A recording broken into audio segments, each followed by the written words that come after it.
It's वाह भाई वाह। मैं जिंदगी में अगर कविताएं ना हो तो फिर जिंदगी जिंदगी क्या है, शायरी ना हो तो फिर जिंदगी जिंदगी क्या है, दिल अगर ना टूटे तो जिंदगी जिंदगी क्या है, मोहब्बत ना हो तो जिंदगी जिंदगी क्या है, और मिलन ना हो तो फिर जिंदगी जिंदगी क्या है, और मिलन होने के बाद अगर शादी हो जाए तो फिर जिंदगी क्या है, फिर जिंदगी क्या है। ये ऐसा दर्द भरा विषय है ना कि ये चलते ही जो है मुझे बड़ी घबराहट सी होने लगती है। लेकिन कुछ लोग ऐसे होते हैं जो टूटे हुए दिल में से भी शायरी निकाल लेते हैं, कविताएं निकाल लेते हैं, टूटे हुए सिस्टम में से भी कविताएं निकाल लेते हैं, टूटे हुए समाज के ढांचे में से भी कविताएं निकाल लेते हैं। बहुत बहुत धन्यवाद सर, आपने मुझे जादूगर कहा और थोड़ी देर पहले रुचि जी ने मुझे कहा कि आप दूल्हा लग रहे हो। अच्छा। मैं बड़ा कंफ्यूज था कि आखिर लग क्या रहा हूँ जी। मैं 4 लाइन कहता हूँ कि राह में एक लड़की भली मिल गई, राह में एक लड़की भली मिल गई, मुस्कुराई तो जैसे कली खिल गई। राह में एक लड़की भली मिल गई, मुस्कुराई तो जैसे कली खिल गई। उसने देखा नहीं एक पल भी मुझे, पर मुझे यूं लगा कुंडली मिल गई।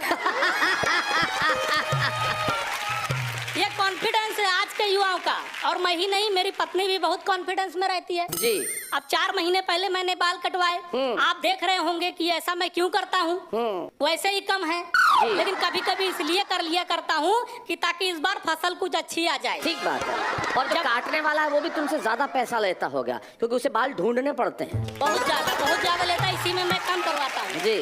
तो जब मैं करवा के निकला तो लोग तरह तरह के प्रश्न करने लगे, लेकिन मेरी पत्नी का कॉन्फिडेंस देखिए कि मेरा सर कूल होकर बाल के कुछ बीज बोता है। कहा?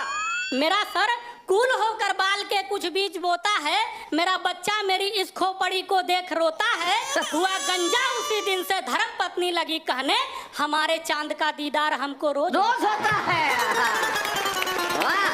ये कॉन्फिडेंस है।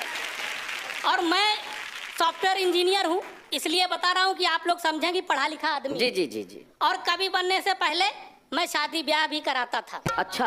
और एक बार कराने में ही निपट गया, तब मैं इंजीनियरिंग करने आया। 4 लाइन वहां से सुनाता हूँ कि एक बार गांव में कराने हम ब्याह गए, पूरे कार्यक्रम में ही 4 चांद जड़ गए। अच्छा। संस्कृत में ही नहीं, हिंदी अंग्रेजी में भी मंत्र पढ़ मंडप में सबको रगड़ गए।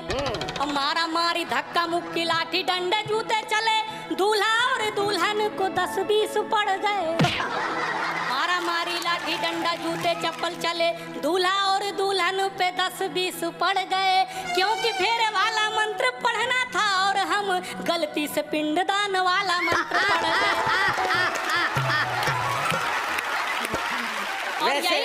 वैसे मित्र किसी दूल्हे से पूछो, उसको ये दोनों मंत्र में कोई फर्क नहीं लगता। और यही नहीं, ये तरह तरह की घटनाएं होती हैं। अभी लोग स्वच्छता मिशन की बात कर रहे थे, उसमें भी मेरा बहुत बड़ा योगदान है। अच्छा अच्छा।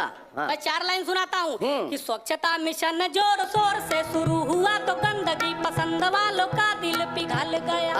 हमने भी कसम उठाई स्वच्छता की और कई बार संभल संभल के फिसल गया। एक बार मुंह में जो मच्छरों का पूरा झुंड, अच्छा, कि एक बार मुंह में जो मच्छरों का पूरा झुंड भक्क से घुसा तो मन अपना मचल गया। थूकना था मुझे पर देश हित के लिए, मैं वंदे मातरम बोल सबको निगल गया।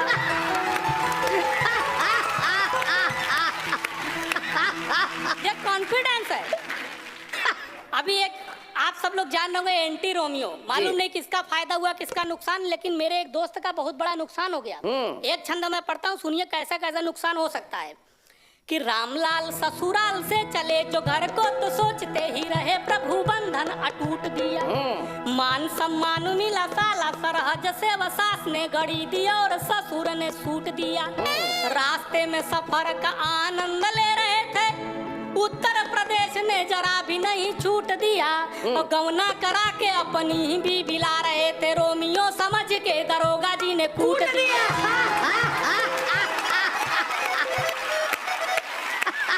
ये ससुराल के चक्कर में ऐसा हो जाता है। ससुराल जो है बहुत बढ़िया जगह है। हाँ। वहाँ सास ससुर साला सब बहुत ध्यान रखते हैं।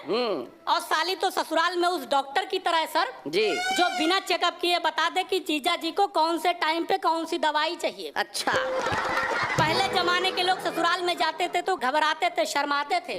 आज के लोग जाते ही शुरू हो जाते हैं। और अगर आजकल के लोग ससुराल में जाकर ना बोले तो समझ लीजिए कोई टेक्निकल प्रॉब्लम है। हाँ। हंसिए मत, प्रॉब्लम कैसे हो सकते हैं मैं बताता हूँ। एक नया नया दामाद ससुराल गया कि सासू बोली लगता है कि ये घबराए हैं। अच्छा। मुंह फुलाकर बैठा था कि सासू बोली लगता है कि ये घबराए हैं। कहे ससुर जी मुंह सूजा है थक कर आए हैं। साली बोली जीजा कहे गाल फुलाए हैं। जीजा धीरे से बोले हम गुटखा खाए।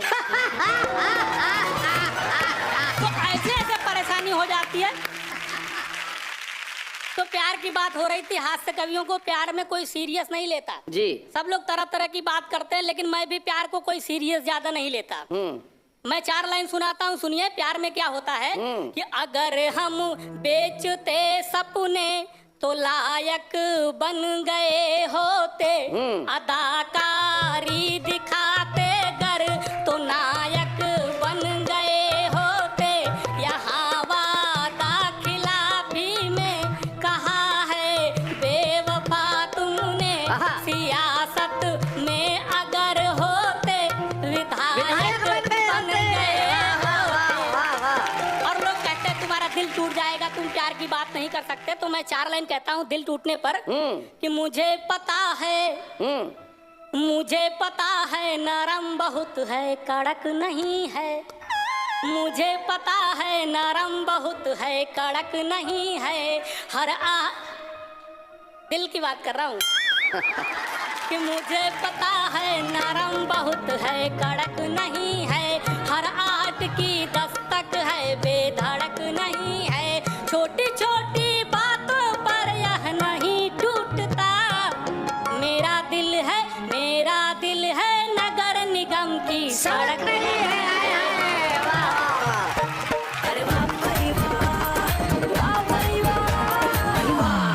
बहुत बढ़िया विनोद, बहुत बढ़िया।